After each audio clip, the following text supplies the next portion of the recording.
Hi, everybody. Welcome to our esports marketing class today. As mentioned, I'm really excited to have our sort of first in-class guest speaker.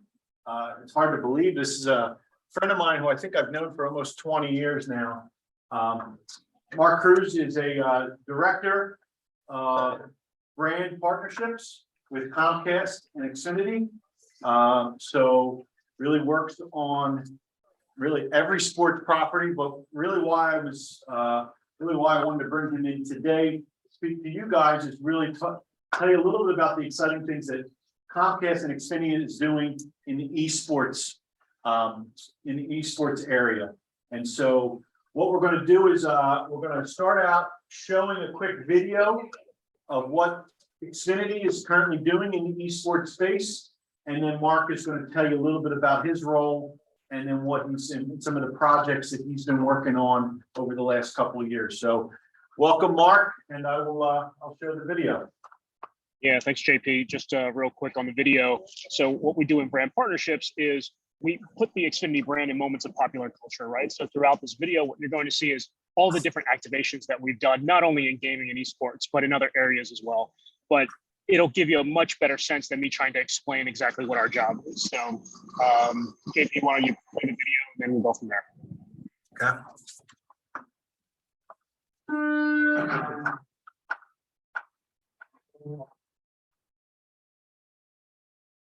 Wondering why I move the way I do?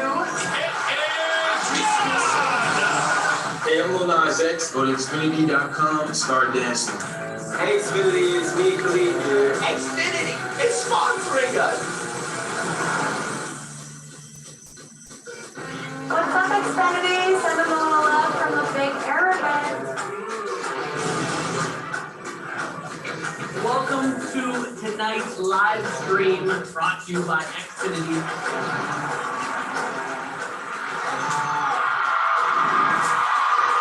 Awesome to see Xfinity thanking their customers for providing unique opportunities. Yes.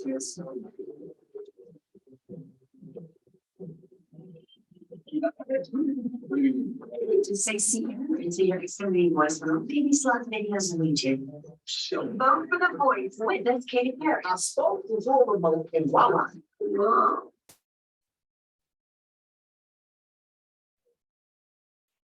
Okay, Mark, I'm gonna stop share mine. Now you can bring up your screen. Yeah, I will give that a shot. So hopefully that gave everybody a good sense of the types of things that we do through partnerships and what different sponsorships can unlock for our brand.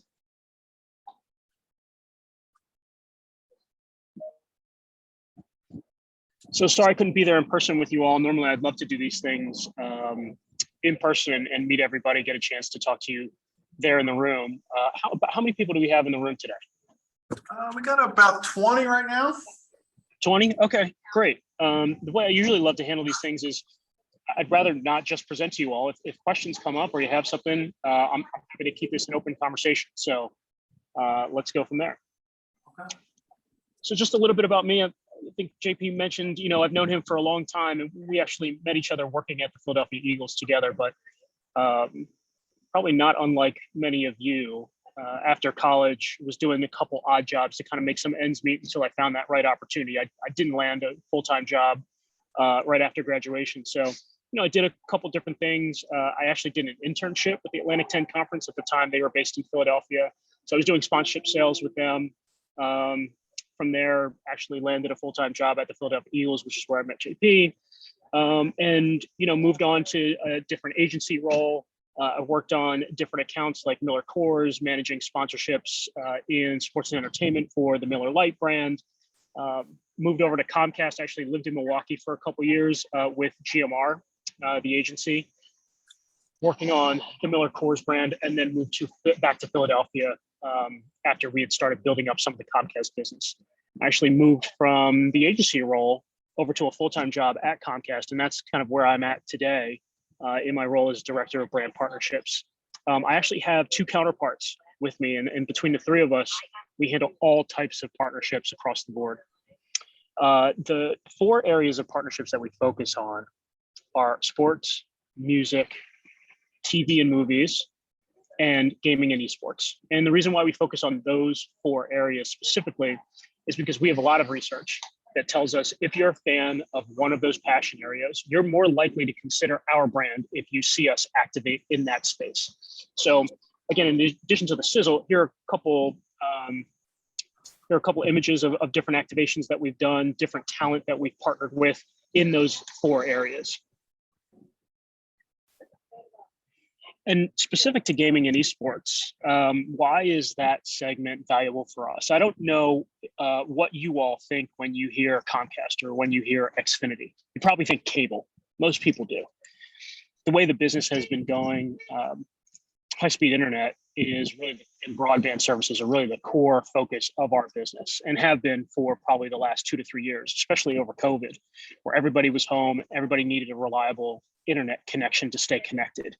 And so with gaming specifically, when we have our brand in this space, there are a few things that we know.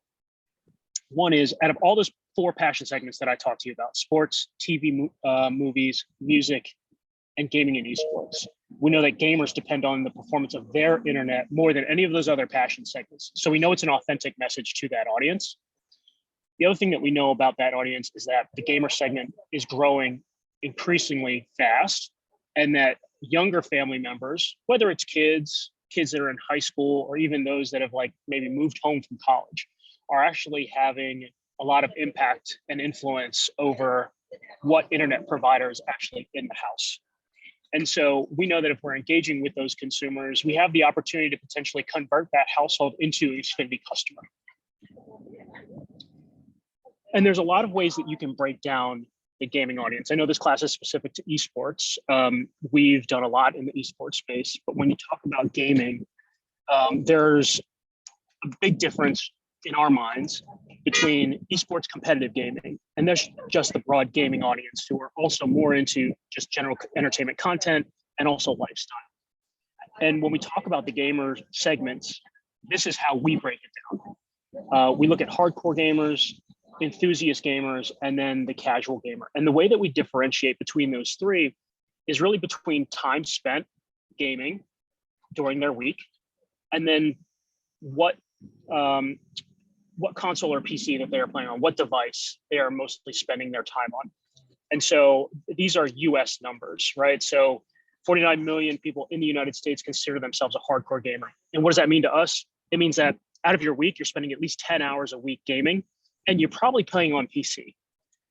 The enthusiast gamer is a much larger base of customers. So again, in the United States, almost 90 million consumers that consider themselves enthusiast gamers. And so you're not playing maybe 10 hours plus, but you could be close, but you could be playing anywhere between 3 and 10 per week. And you might not be that hardcore gamer that is playing on PC. You might be playing on console, but you're still connected online. And then the casual gamer, those are the ones that are playing on mobile. We like to describe them as the man or woman that's on the bus or on the train sitting next to you playing Candy Crush on their phone, right? Mobile gaming is starting to rise. We see a lot of publishers getting into mobile gaming and making that compatible with PC and console.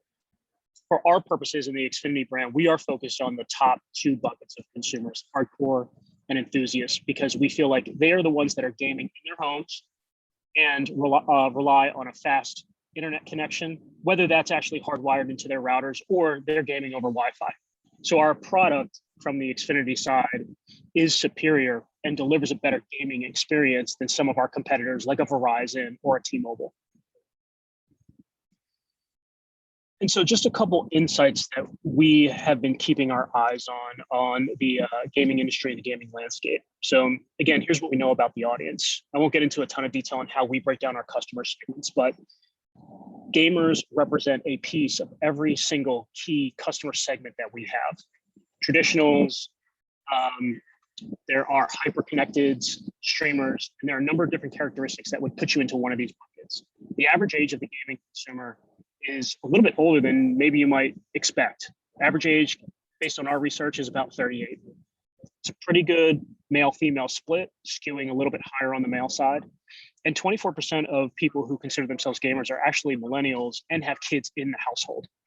The other really interesting demographic stat is that They over-index in being African American or Hispanic.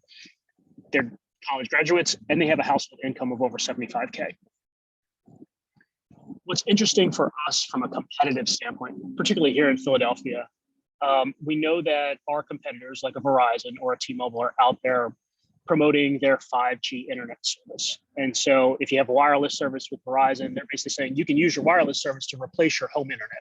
And it's a lot cheaper.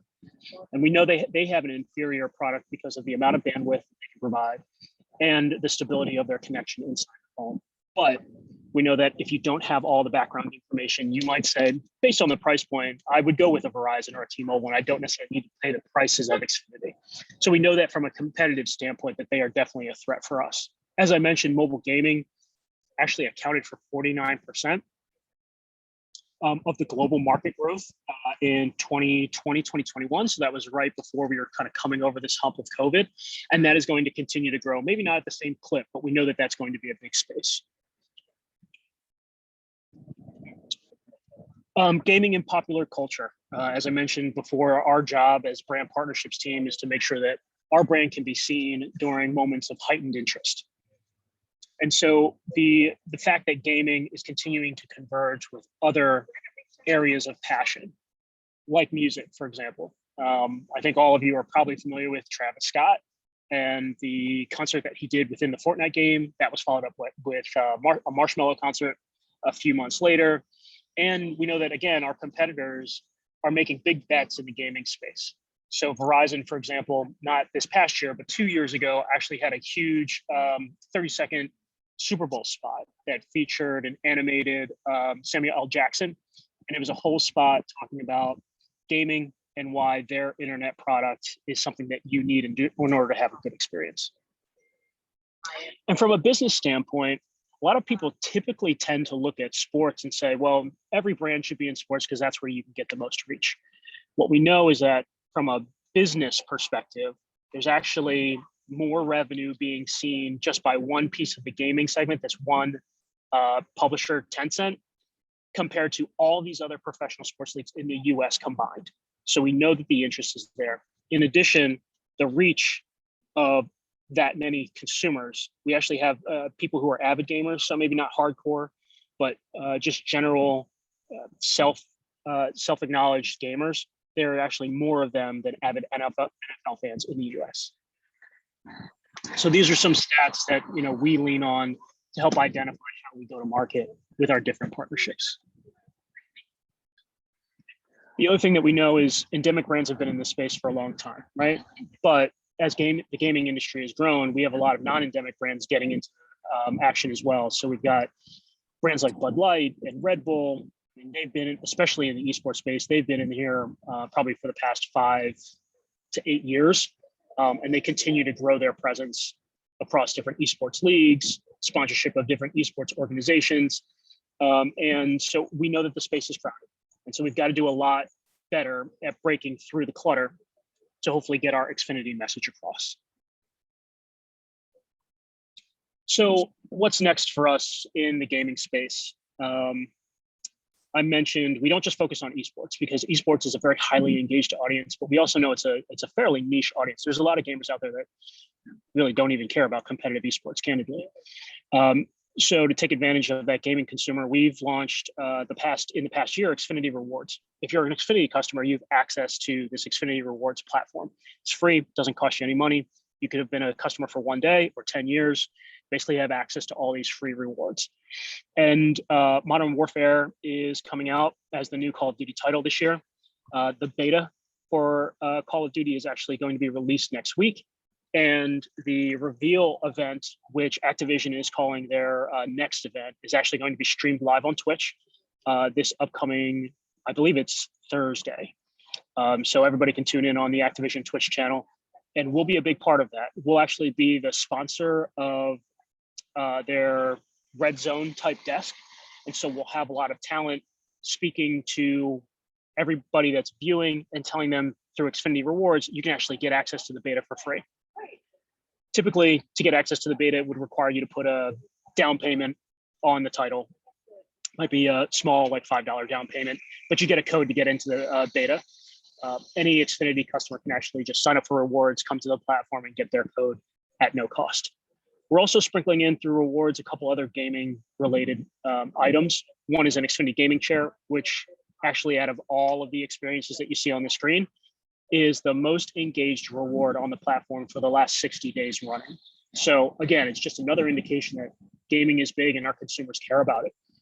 And then the third that we have currently on the platform today is actually a MyFaction locker code through WWE 2K.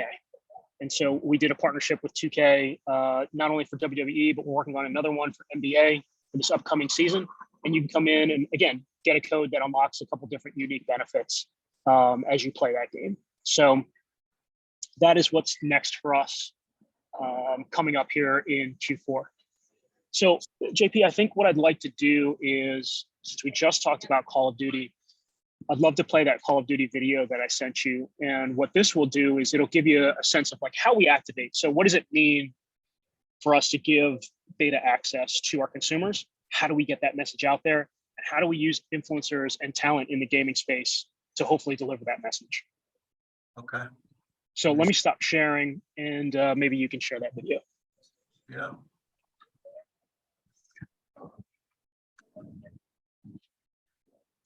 This one here.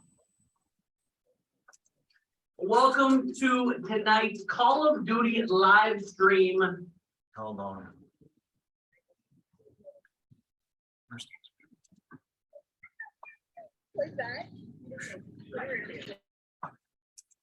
All right, you see that, Mark? Yep, looks good. Welcome to tonight's Call of Duty live stream for the Black Ops Cold War Open Beta, brought to you by Xfinity. Oh, there's a snowmobile. Guys, don't forget exclamation Xfinity in the chat. If you're an Xfinity customer, you can get access and request a code to come and play the beta right now. I love it. Our next guests include one of the top female wrestlers out there. We've got a tag team champion and a little bit of royalty in here. Welcome to the stream. Oh, there you go. Oh, yeah. We've got two true sharpshooters joining me on the stream. Oh, my God. That was crazy. That was advances with that was. For those of you guys who are just now tuning in, I just got word that we're on the homepage of Twitch, so welcome. So I absolutely love being a part of the Xfinity team, man. They do awesome things like get you guys early access to the newest COD and beta. What's up? This is the part of the broadcast where we see that anybody can play, even people who are bad at it. It's me! Hey, let's go play a game! Guys, I just brought Marshawn Lynch to a party. Hey, that's my sis. You found him. Okay. Let's go. It's been a lot of fun and a huge shout out to Xfinity for putting this whole thing on.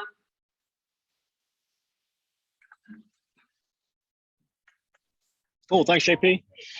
Yeah, hopefully that was fun for you guys. You saw a couple, if you're familiar with the esports space, saw Scump in there who used to play in the Call of Duty World League with Optic.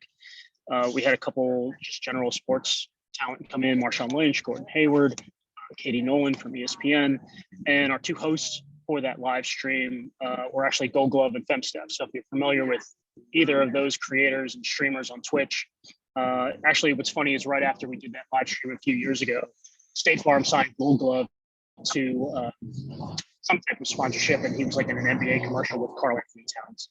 So it's just interesting to see how influencers in the space are really becoming a little bit more mainstream. But so that's what I have for you guys, and wanted to leave a few minutes for any questions that you might have.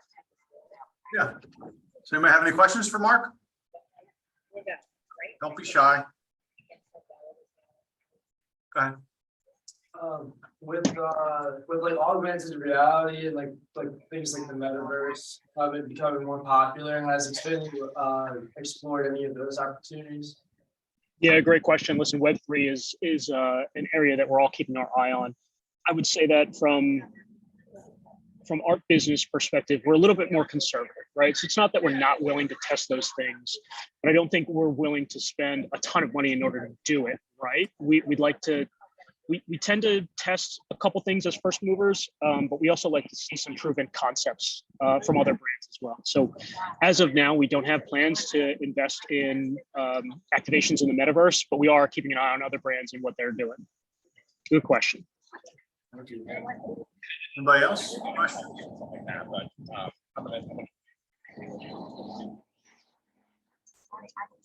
Mark, I guess I have a question for you, just a little follow-up question. When you develop, let's say, a partnership with sports property, how do you end up evaluating the results? What's sort of the metrics that you build out of it? Is it viewership? Is it other objectives or goals? So are we talking about mainstream traditional stick and ball sports, or are we talking about gaming?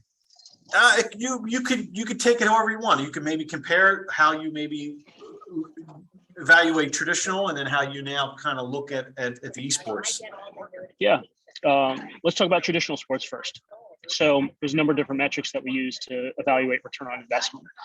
The first is broadcast value. So in the sizzle that we played at the beginning, you saw, let's say, an outfield wall sign at the Phillies game, right? Or home plate rotational signage. We actually work with Nielsen, and Nielsen can tell us how much value we get out of seeing those signs on TV. So that for us is broadcast value. What's important to us about that is there's a ton of fans. There's a ton of fans that we can talk to that are in stadium, but there are thousands more fans that are actually watching these games at home, right? Particularly in the NFL, where not everybody can afford a ticket, not everybody can get into the stadium. So broadcast value and out of stadium exposure is definitely number one. Number two is reciprocity. So for example, we sponsor the San Francisco 49ers.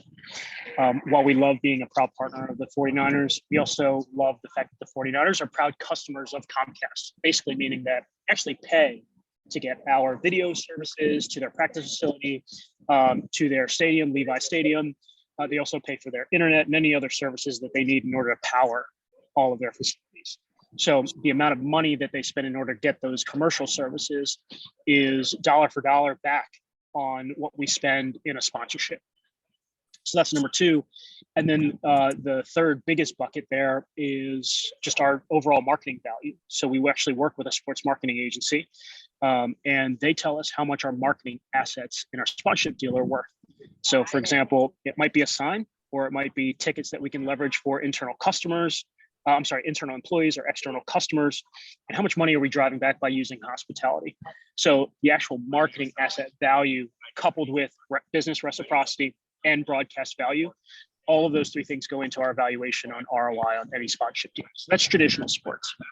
When we look at gaming, it's a little bit different, right? Because gaming is not on linear TV. How do you value a Twitch stream, or when your brand pops up on a Twitch stream? That's a little bit more difficult. We do use viewership numbers just as a general gut check, brand health type of metric.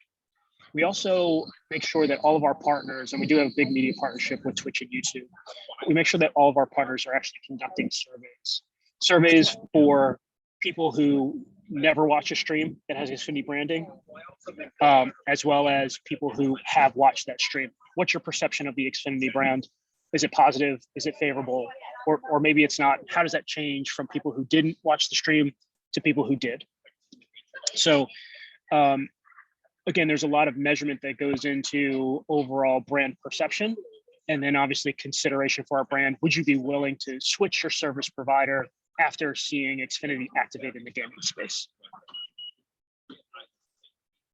Okay, good. Anybody else? Questions? Yeah. So Xfinity was a key sponsor of the Overwatch League for several years, but recently dropped out. What kind of went into your decision to stop that partnership? Yeah, I think we were a big sponsor of the Overwatch League for 2 seasons. Actually, in the sizzle, you might have seen some branding that we had at the grand finals, which actually was here in Philadelphia that year. Couple key things. One, all of the Overwatch League teams this past season moved overseas. So one of the reasons why we started our sponsorship with them is they had a lot of organizations that were based in key Xfinity markets, right? They had the San Francisco Shock, they had the Atlanta team, Philadelphia Fusion. There were a number of different teams in the US. Once COVID hit, we found that a lot of those teams weren't even competing from their home markets. What made it really difficult for us to say is that Xfinity is powering those teams when they compete, because we don't have services overseas, right, or in Asia. Those teams continue to compete this past season overseas, and the time shift for viewership of the Overwatch League broadcasts were actually edited or changed to more so focus on Asian viewership and that time zone than US viewership. And again, for us, from a value standpoint, all of our value is here domestically. And so we started to see declining value in that sponsorship. And those are two big reasons why we exited. We didn't have the opportunity to engage with local fan bases anymore because the teams weren't even based in the United States or in their home markets. Yeah, good question. Anybody else? We could probably have time for one more question. Yeah, and if anything else pops up after this, or I guess, Mark, one of the questions I think that I always find interesting is what are you seeing in terms of career opportunities for students that want to potentially get into esports? And is it business roles? What marketing roles? What types of roles are you seeing that are now more prevalent or developing? Yeah, I mean, as I showed on that one slide, there's a lot more brands that are getting into the space, right? So let's just talk about Philadelphia. If you're based here and really don't want to move, you want to find something that's close to home. There's a lot of organizations that are in this esports space or gaming space. Five Below is one of them. They're based here in Philadelphia. Nerd Street is another that's in the Comcast family.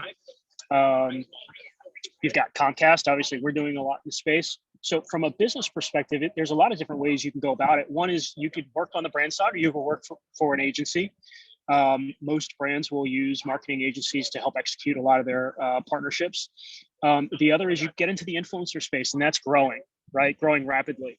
We work with two influencer agencies. One is Loaded, and the other is United Talent Agency, UTA. And so between the two of them, they actually represent a lot of the streamers and creators in the space that are growing. They're investing a lot of money behind them. And so that could be an area where you go into talent representation or building like marketing strategies for creators and how you link them back with different brands. So from a business standpoint, again, there's a lot of opportunity. It's continuing to be a growing space. I'm actually headed to go meet with my representatives from Twitch here in a moment. And we're going to talk about 2023. So there's always companies like Twitch, YouTube, YouTube being Google, and even Facebook is kind of getting into it's still in the space, although it sounds like they're going to sunset Facebook gaming. So the space continues to evolve every single year. It's a little bit different, but lots of different entry points that you can look at from a business standpoint. All right, well, great. Well, thank you so much, Mark. I appreciate your time. I appreciate the insight, and we really appreciate it. So thanks again, and I'll talk to you soon. Yeah, nice to meet everybody. Hopefully, if this happens again, we can do it in person. But if any other questions pop up, just let JP know, and I'm happy to answer them. You got it. Thanks, bud. See you. Everybody have a great weekend. Bye-bye.